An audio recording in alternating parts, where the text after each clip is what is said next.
अब क्या बताऊं सलीम भाई, हमारी हालत भी कुछ अच्छी नहीं है। कर्जा हर साल बढ़ता ही जा रहा है।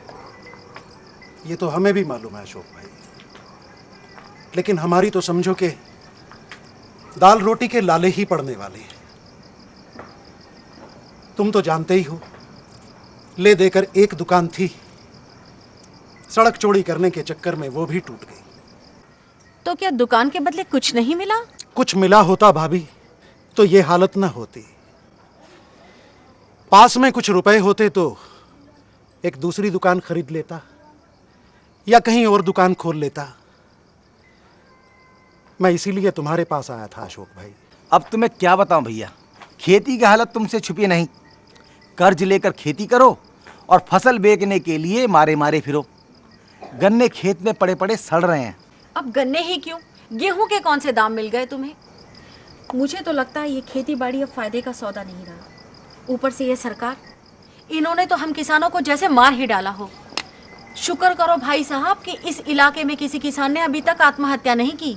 अगर यही हालत रही ना तो आत्महत्या भी करनी पड़ेगी। हमारी हालत तो आगे ही समझो अशोक भाई। दुख तो इस बात का होता है कि हमारी आवाज किसी ने नहीं सुनी, ना ही हमारे नेताओं ने हमारी आवाज को उठाया। अब ये क्या आवाज उठाएंगे भाई साहब? मुझे नहीं लगता इनमें कोई दम है।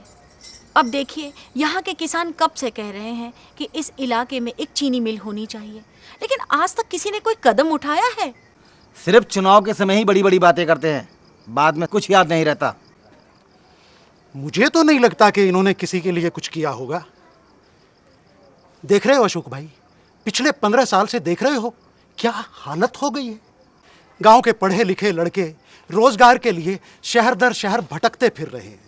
भाई साहब, मैं बाहर की दुनिया के बारे में इतना नहीं जानती, लेकिन फिर भी कहती हूँ, हम सबको मिलकर इस बारे में अब सोचना ही पड़ेगा।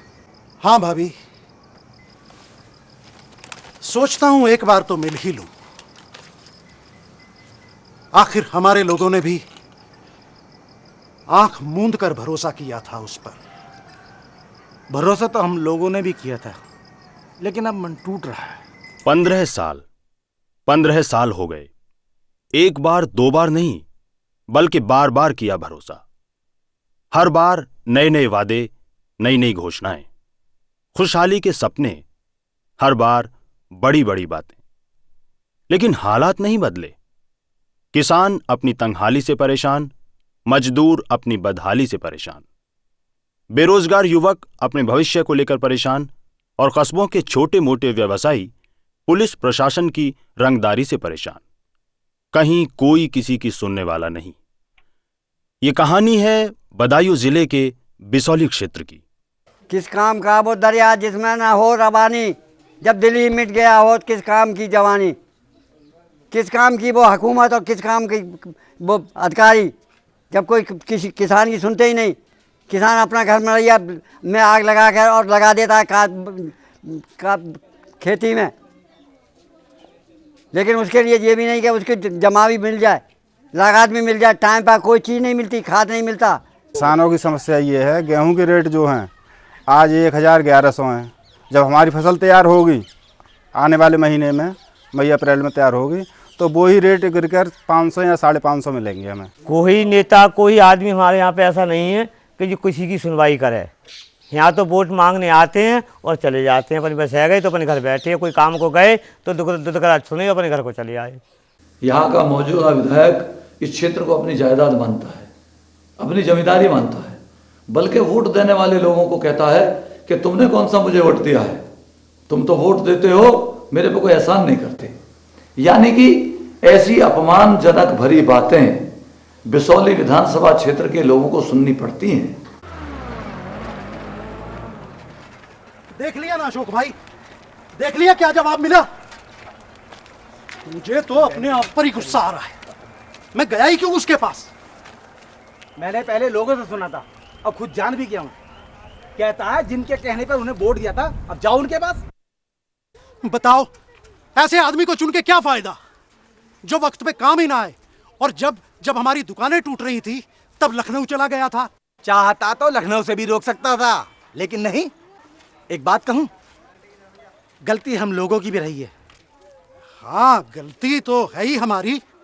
गलती है तभी तो इतना घमंड है उसे। दरअसल मैं बताऊं, उसे ये लगता है कि हम लोग उसे छोड़कर कहीं और जा ही नहीं सकते। हाँ, यही बात है। तभी तो 15 सालों में इलाके की हालत बद से बदतर हो गई। बिल्कुल।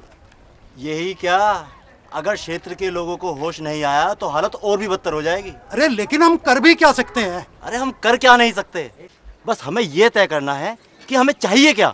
देखो विपिन, हुआ तो बहुत कुछ है। चकाचक सड़कें बन गई, बिजली पानी की हालत भी ठीक ठाक है, और स्कूल कॉलेज भी खुल गए हैं। यही तो बात है जिसको समझना है। मैं मानता हूँ कि पैदावार बढ़ी है, लेकिन गन्ने की क्या हालत है और हमें गेहूं का क्या मूल्य मिल रहा है। बात तो ठीक है भैया, हालत ये है कि इसमें मेहनत और मजदूरी भी नहीं निकल पा रही, और ऊपर से बीज और खाद का खर्चा अलग। और स्कूल कॉलेज से भी बेरोजगार ही निकल रहे हैं। मैं तो कहता हूँ कि ऐसा उद्योग होना चाहिए जो हमारी फसल से संबंधित हो, जिससे कि किसान को उसका उचित मूल्य मिले और पढ़े लिखों को नौकरी। हाँ, बात तो सोले आने ठीक है। भाई, हमारे इलाके में कोई चीनी मिल लगाने की बात भी तो सोच सकते थे, नहीं? फिर उन लोगों को लूटपाट करने का मौका कैसे मिलता? तो क्या ये सब ऐसे ही चलता रहेगा? आप लोग चाहो तो बदल सकता है, बस मैं तो कहता हूँ कि बस बहुत हो गया, अब परिवर्तन की बारी है। परिवर्तन। अपने दुख और तकलीफों से परेशान बिसौली के लोगों ने परिवर्तन की बात पहले भी सोची थी। जब राष्ट्रीय परिवर्तन दल के अध्यक्ष श्री डीपी यादव ने उत्तर प्रदेश में परिवर्तन की दस्तक दी थी और एक मां ने इस क्षेत्र के दर्द को महसूस कर अपने बेटे को अगुवाई करने भेजा था।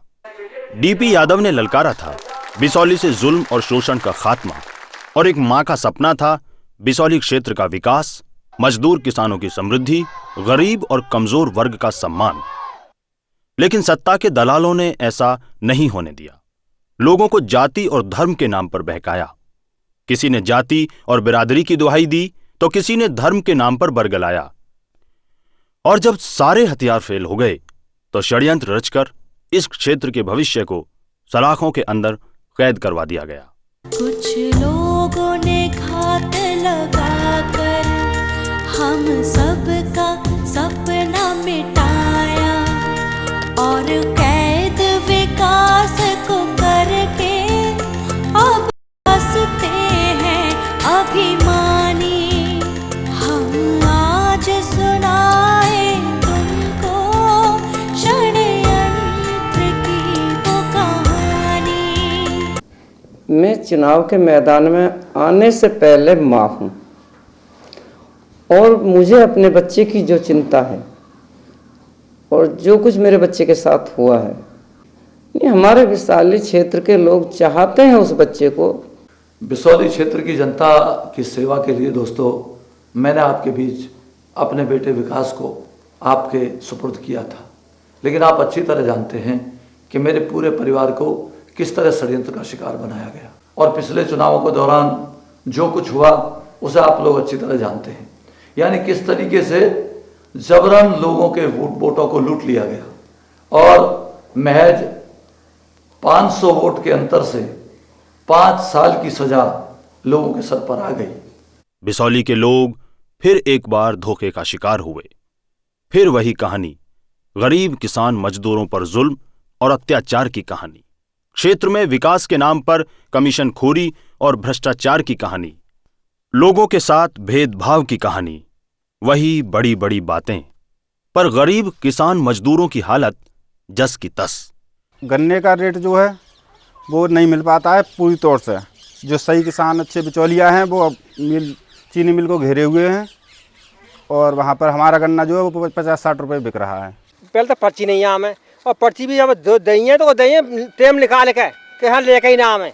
जब साहब कीमत नहीं मिलेगी तो फायदा क्या होगा? अब क्या कर रहे हैं, साहब नहीं करेंगे जो ऐसी बात रही तो। रेट का 50 रुपये करने जा तो रहा है, क्या मिल रहा है उसको? आधे दाम मिल रहे हैं। आधे दामों में जब सौदा जा रही है तो उसको क्या मिल रहा है? लागत भी हाथ ना आ रही है। अब आलू का देखो सड़ गया। किसानों ने अपना खून पसीना बहाकर पैदावार बढ़ाई, लेकिन दाम नहीं मिला। गेहूं और गन्ने की कीमत कागजों में जरूर बढ़ी, लेकिन सारा माल बिचौलिए खाते रहे। ऊपर से लेकर नीचे तक कमीशन का बोलबाला। जिनकी जिम्मेदारी थी इसे रोकने की, वही हिस्सेदार हो गए। जो भी सुविधाएं मिली सिर्फ पहुंच वालों को, आम लोगों की सुनने वाला कोई नहीं। लोग तो जीत करके भी लोगों के बीच नहीं आते हैं, मैं तो हार करके भी लोगों के बीच से कभी वापस मुड़ा नहीं। यानी जब भी जहां जिसने आवाज दी, चाहे गांव देहात का क्षेत्र हो, चाहे कस्बे और शहर की बात हो, मैंने हमेशा लोगों का साथ दिया है और आज भी मैं लोगों के साथ खड़ा हूं। राम राम कमला दीदी। राम राम, आओ। अरे नेहा, आज स्कूल ना गई? पढ़ाई छोड़ दी मैंने। छोड़ दी? अब जहां तक ताकत थी पढ़ा लिया।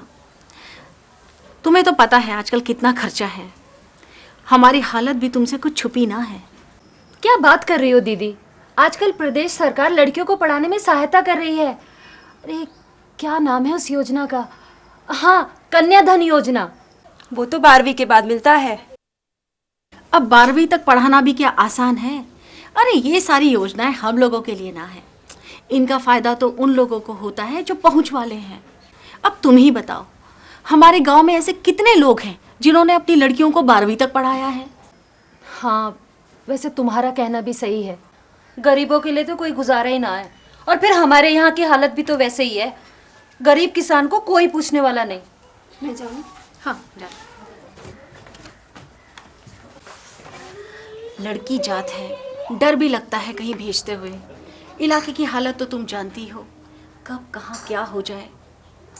गुंडों का तो राज है आजकल। हाँ, ये बात तो है, और पुलिस भी उन्हें कुछ नहीं कहती। अब कहेगी क्यों? गुंडों की पहुंच भी तो देखो। वो जो अपने बगल वाले गांव का है ना, वही जो 2-3 बार जेल गया है, आजकल पार्टी वालों के साथ घूमता है। सच कहूँ, कभी कभी तो मुझे रंज होता है अपने लोगों पर। अगर यही परिवर्तन पिछली बार हो जाता तो कम से कम आज ये हालत नहीं होती। लोग तो चाहते थे परिवर्तन, पर पता नहीं कहाँ बेईमानी हो गई। लगता है इस बार शायद क्या, इस बार तो और भी जरूरी है परिवर्तन। ठीक कहती हो तुम, मुझे भी लगता है सभी चाहते हैं परिवर्तन। परिवर्तन परिवर्तन परिवर्तन परिवर्तन। राष्ट्रीय परिवर्तन दल, राष्ट्रीय परिवर्तन दल, राष्ट्रीय परिवर्तन दल, राष्ट्रीय परिवर्तन दल। जिंदाबाद जिंदाबाद जिंदाबाद। जीती यादव जिंदाबाद जिंदाबाद जिंदाबाद। राष्ट्रीय परिवर्तन दल जिंदाबाद जिंदाबाद। जीती यादव जिंदाबाद जिंदाबाद जिंदाबाद। राष्ट्रीय परिवर्तन दल, जिसका वादा है किसानों को सही दाम, बेरोजगारों को काम और गरीबों को सम्मान। डीपी यादव का सपना है बिसौली क्षेत्र में एक चीनी मिल लगाना, जिसका इंतजार इस क्षेत्र के लोग पिछले 15 सालों से कर रहे हैं। इसलिए मैंने बिसौली क्षेत्र की जनता से चीनी मिल देने का वादा किया है, ताकि यहाँ के किसान के गन्ने के साथ जो लूट हो रही है, उसके साथ जो बेईमानी हो रही है, उसके साथ जो भ्रष्टाचार हो रहा है, उसको बंद किया जा सके, उसके बेटे को रोजगार दिया जा सके। और ये मैं वादा करता हूं कि इस चीनी मिल में बाहर के लोग काम नहीं करेंगे, बल्कि इसी क्षेत्र के नौजवान को काम देने का काम इस चीनी मिल के अंदर किया जाएगा। इस बिसौली क्षेत्र को खुशहाली की तरफ ले जाया जा सके, ये मेरा वादा है। और इस काम पर करने के लिए मैं पूरी तरह आमादा हूं। मेरा परिवार पूरी तरह बिसौली क्षेत्र के प्रति समर्पित है। श्रीमती उमलेश यादव, जो इस क्षेत्र के दर्द को समझती हैं, उनका सपना है बिसौली का विकास। मैं भी, मेरा परिवार भी, सब चाहता है कि हमारे क्षेत्र की उन्नति हो, विकास हो, बेरोजगारों को रोजगार मिले, जो आने वाली पीढ़ी है उनको शिक्षा मिले। और उसी मकसद से मेरे बेटे ने मुझे यहाँ भेजा है।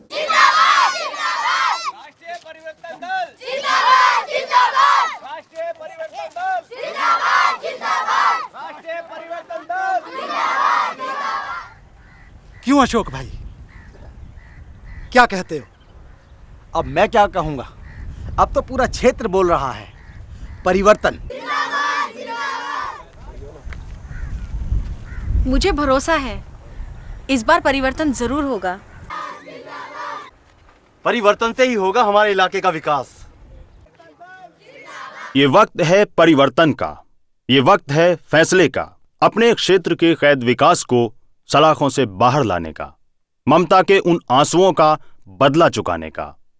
बिसौरी क्षेत्र के विकास के लिए दोस्तों मैंने हमेशा खुशहाली का सपना देखा है, विकास का सपना देखा है कि चूंकि मेरे परिवार ने इस क्षेत्र की सेवा करने का जवान दी है, इस क्षेत्र की सेवा करना चाहता है, इसलिए मैंने अपनी पत्नी श्रीमती उमलेश यादव को आपके बीच भेजने का फैसला किया है।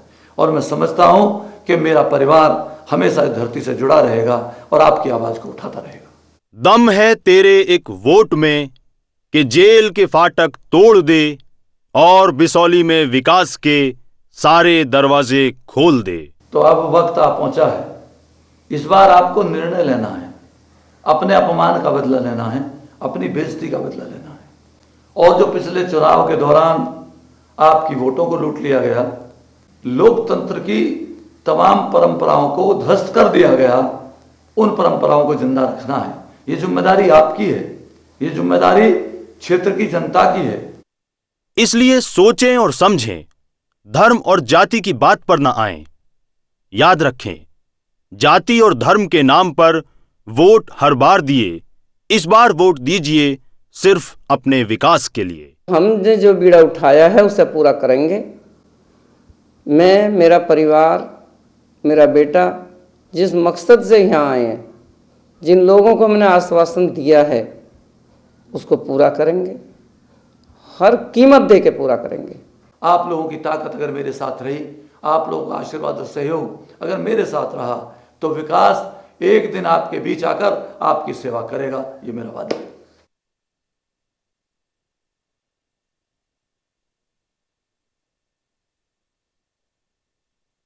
देख रहे हो अशोक भाई, नीले आसमान में ये पतंग कितनी आजादी से उड़ रहे हैं। यह है विकास की पतंग जो हमारे इलाके को ऊंचाइयों पर ले जाएगी। फिर सोचना क्या है, अब तो इसी पतंग को अपनाना है जो हमारे विकास का प्रतीक है। पतंग जिंदाबाद, पतंग जिंदाबाद, पतंग जिंदाबाद। पतंग प्रतीक है खुले आसमान का, पतंग प्रतीक है विकास की ऊंचाइयों का, पतंग आपके विकास का प्रतीक। पतंग पर बटन दबाइए और श्रीमती उमलेश यादव को विजयी बनाइए। गन्ने खेत में सड़ रहे हैं, गेहूं के दाम मिलते नहीं, किसानों की हालत बद से बदतर हो गई है। और करते हैं विकास की बातें। गांव क्या शहर क्या, हर जगह है अपराधियों का बोलबाला। थानों में रिपोर्ट दर्ज नहीं की जाती और कहते हैं अपराध है कम। किसान परेशान, गरीब बेहाल, कहीं कोई सुरक्षित नहीं, फिर भी करते हैं बड़ी बड़ी बातें। परिवर्तन, भ्रष्टाचार मिटाना है, परिवर्तन, परिवर्तन। राष्ट्रीय परिवर्तन दल, गरीबों का सम्मान, किसानों की पहचान।